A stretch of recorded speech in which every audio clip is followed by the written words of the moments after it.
Das crianças do mundo cheia de amor e glória, eu quero falar de uma que vai ficar na história, a rainha da beleza com o nome de Vitória.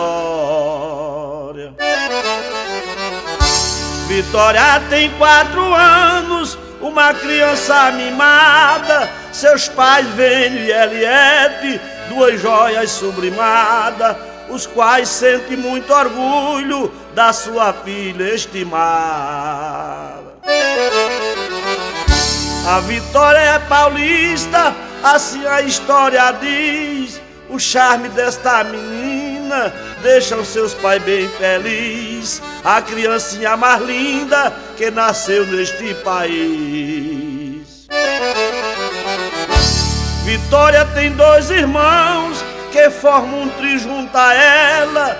É o seu irmão Diego e sua irmã Daniela, uma garota charmosa, formosa, risonha e bela.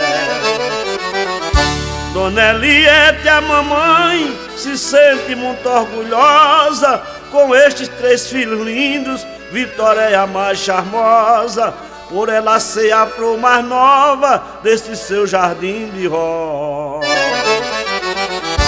Escrevi esta toada que é muito interessante para a Vênio e a família, que são pedras de brilhante. Vitória, princesa linda da capital bandeirante.